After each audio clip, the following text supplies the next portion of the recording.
Ayatnya. Sebentar, Malikil dulu, Malikil. Oh, Ya. boleh. Saya kasih ayatnya. Kapan saya, Pak Pastor? Nggak bisa. Ya, oke. Oke, Jadi gini loh, setelah ini sebentar, Pipo ya, setelah ini sebentar Pipo aja. ya. Nah. Oke, siap. Jadi kawan-kawan ya yang di atas Bro Rudi dan pengikutnya di bawah. Jadi mengikut aku, Tuhan Yesus tidak pernah mengajarkan untuk bunuh diri. Jadi di sini kan Anda memahami mengikut aku ya sekedar ikut dari belakang, tetapi penjahat. Nah itu nggak masuk kata Tuhan Yesus di Matius 7, kenyalah engkau hai pembuat kejahatan.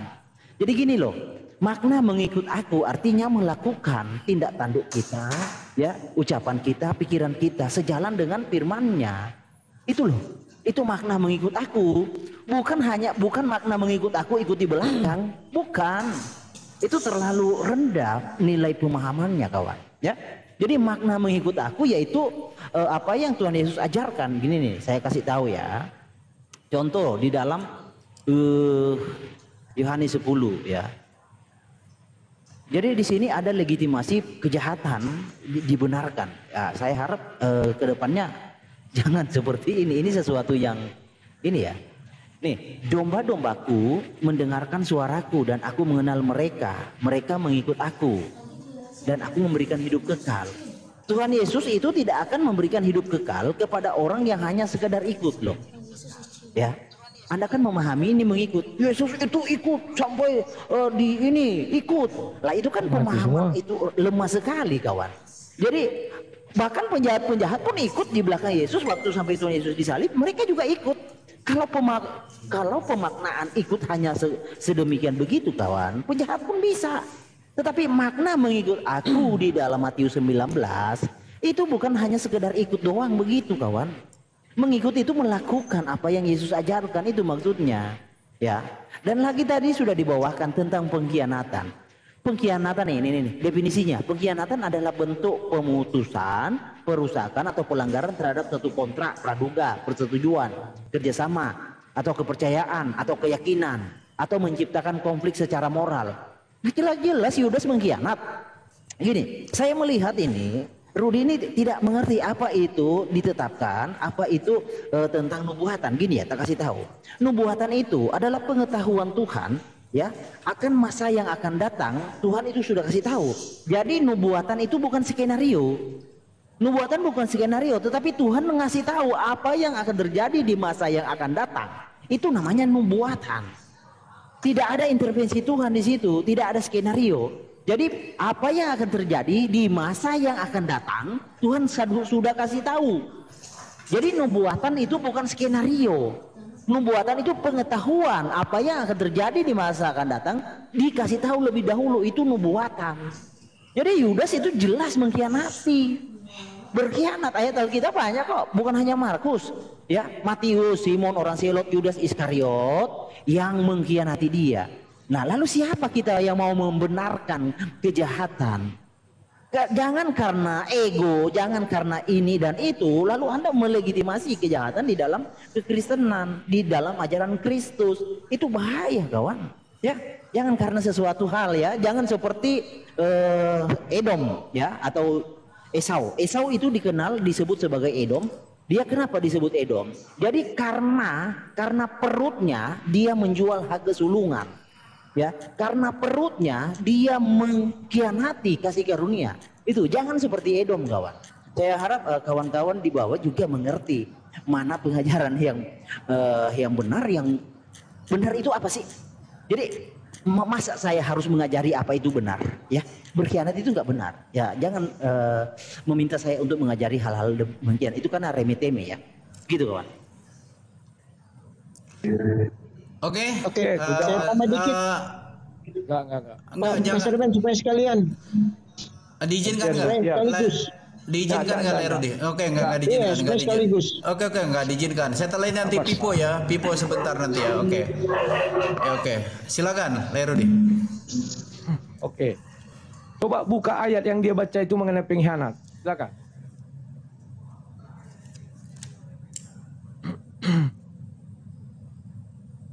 Buka dulu, bacakan. Di mana tadi itu? Matius 10 kalau nggak salah. Matius 10 itu. 10 ya. Yudas yang adalah pengkhianat.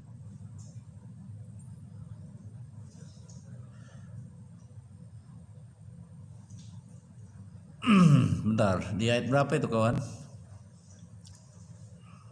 Ayat 4. 4. Ya, Matius 10 ayat 4 saya bacakan ya. Ya. Simon orang Selot dan Yudas Iskariot yang mengkhianati dia. Ya. Ya.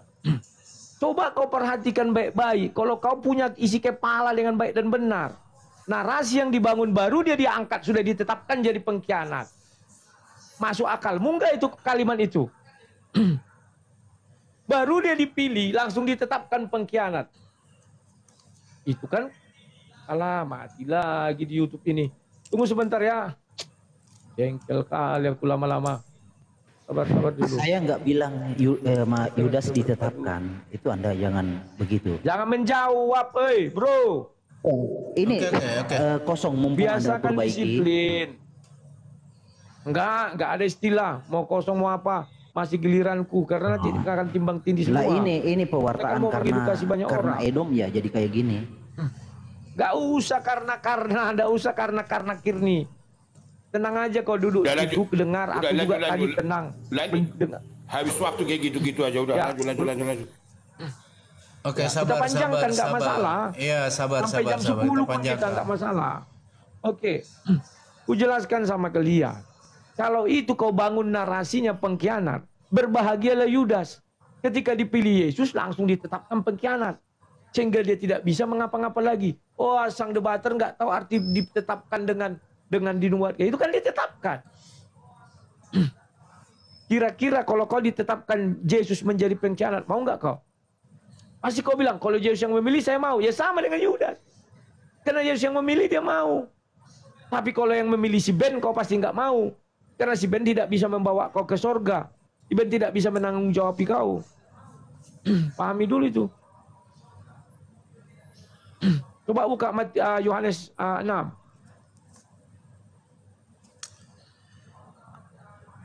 Ayat Mulai dari 50.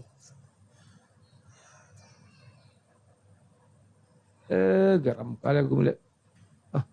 Keung ini. ya, saya bacakan ya, Yohanes 6 ayat 50 ya. Akulah roti hidup yang turun dari surga. Iya, bisa sambil saya baca ini, konsentrasi nggak? Bisa, bacakan. Konsentrasi aku. Jikalau Asal jangan ada yang seorang bicara selain itunya. Jikalau seorang makan roti ini, ia akan hidup selama-lamanya, dan roti yang kuberikan itu ialah dagingku yang akan kuberikan untuk hidup dunia. Orang-orang Yahudi bertengkar antara sesama mereka dan berkata, bagaimana ia dapat memberikan dagingnya kepada kita untuk dimakan? Maka kata Yesus kepada mereka, aku berkata kepadamu sesungguhnya, jikalau kamu tidak makan daging anak manusia dan minum darahnya, kamu tidak akan mempunyai hidup dalam dirimu.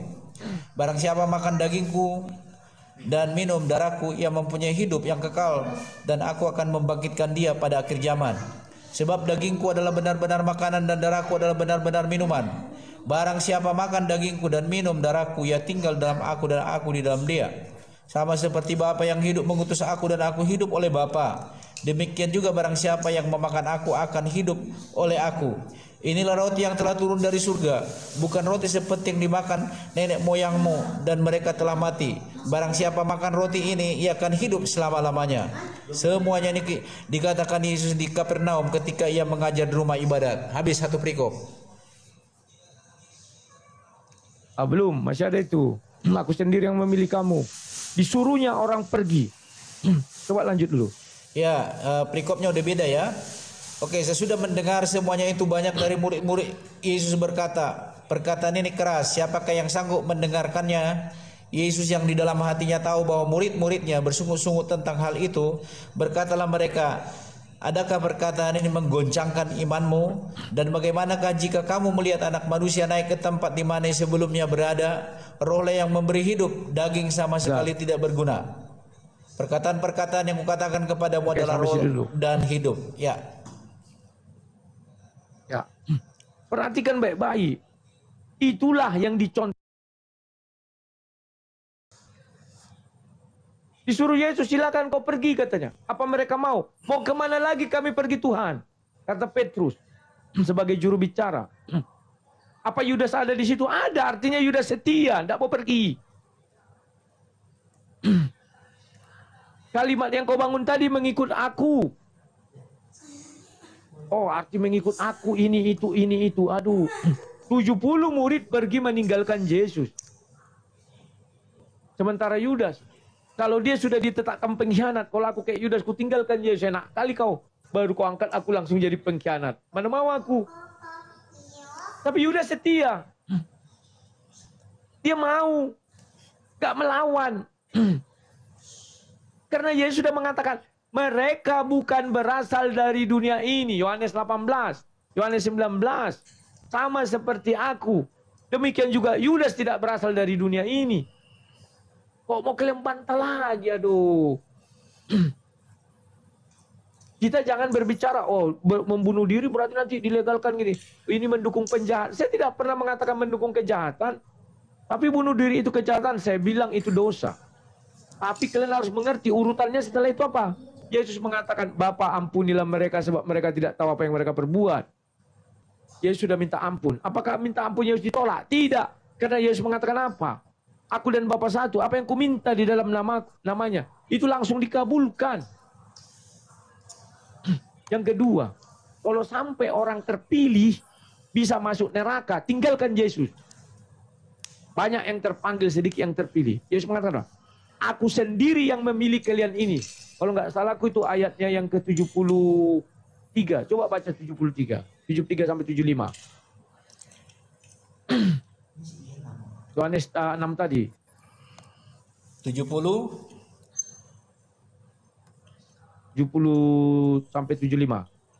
Jawab Yesus kepada mereka, bukankah aku sendiri yang telah memilih kamu yang 12 ini? Namun seorang di antaramu adalah iblis. Nah, aku sendiri yang memilih kamu 12 ini. Kalau sampai ada yang masuk neraka, ngapain kau ikut Yesus? Dipilih Yesus aja masuk neraka. Apalagi nggak dipilih Yesus. Seorang di antara kamu adalah iblis. Di dalam Alkitab tidak pernah Yesus mengatakan kepada Yudas iblis. Nggak ada itu. Hanya satu kali Yesus mengatakan itu. Apa? Nyala kau iblis, katanya sama Petrus. Jangan kalian karang-karang. Oh, yang dimaksud iblis adalah Yudas. Mana ayatnya? Nggak ada. Ngarang kau. Nggak ada.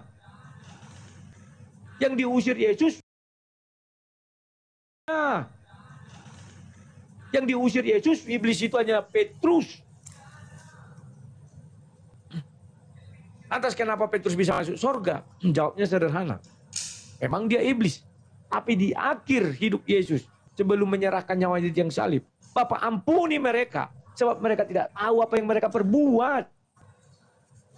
Selesai kawan.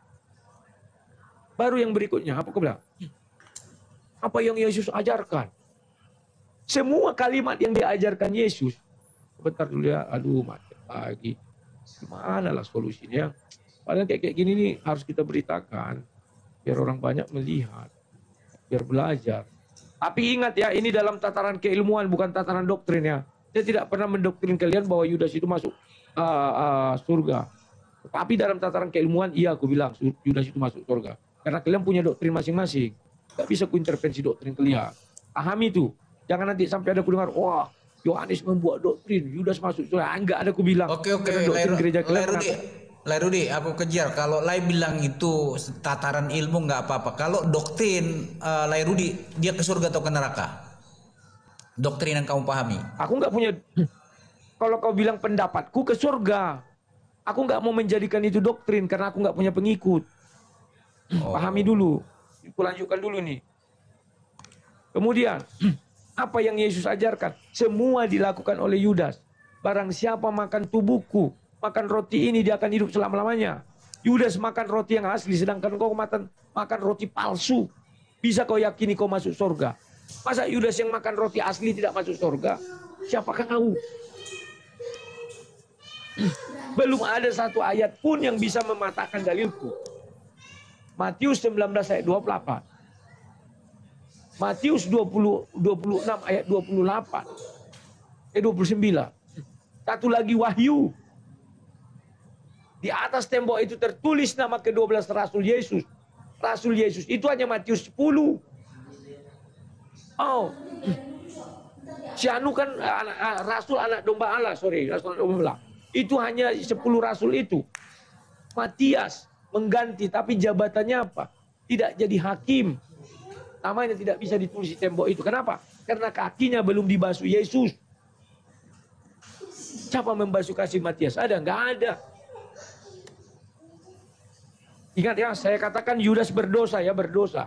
Saya tidak pernah mengatakan Yudas tak berdosa. Berdosa. Tapi Yesus mengatakan, Bapa ampunilah mereka. Sebab mereka tidak tahu apa yang mereka perbuat. Kenapa saya katakan Yudas itu masuk surga? Gini, dia berdosa baru diampuni. Dia mati baru diampuni. Beda kalau dia hidup diampuni, pasti akan berbuat dosa. Contoh, tentara yang menombak lambung Yesus.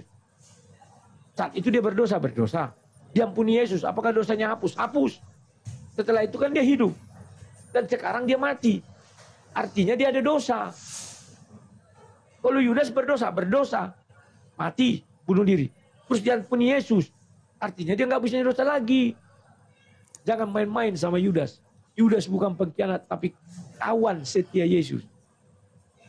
Kalau nggak ada Yudas, iblis masuk ke Petrus.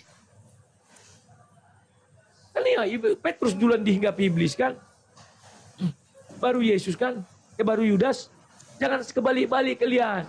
Petrus dulu dimasuki iblis, baru Yudas. Yudas dimasuki iblis hanya dalam prosesi atau rencana Tuhan untuk peristiwa penyalipan. Petrus mau digunakan iblis, tapi Tuhan tidak setuju. Engkau iblis keluar. Tapi Yudas, lakukan apa yang kau lakukan. Diizinkan Yesus. Kalau tadi definisi pengkhianat kan kau tahu kan. Sudah kau bilang tadi kan. Melawan kontrak. Yudas melawan kontrak. Enggak. Sudah kau bacakan tadi Matius berapa tadi kau bacakan itu? 10 ayat 4. Inilah Yudas. Baru yang keempat menetapkan dan apa itu tadi? Ya, itu aja dulu ku jawab. Silakan. Oke, silakan. Pak Hos, boleh saya sedikit aja? Bisa nggak Pak Rudi nanti lanjutkan ke Pipo nanti? Bisa dilanjutkan. Sedikit aja, saya hanya membacakan satu ayat saja. Pipo dulu aja, karena dia dari tadi. Kasih Pak Pipo. Opung, saya sedikit boleh Opung? Enggak, bukan opung saya dari dulu. Kayak aja yang bicara semua ini. Ya udah silakan. Oke. Enggak, enggak begini, kita menghormati segala sesuatu lah. Jadi seolah-olah kita semua udah disoro kan namanya kayak gitu. Janganlah kita harus. Oke, lanjut Abang Guru Pipo, Abang Guru ini. Oke. Udah diam semua. Saya tanggapi dulu Anda Rudi. Versi Anda itu semua tidak akan saya bantah. Versi Anda. Tapi versi yang lain mau diterima mau tidak. Maka saya akan berangkat dari versi yang lain tentang Judas. Itu dia.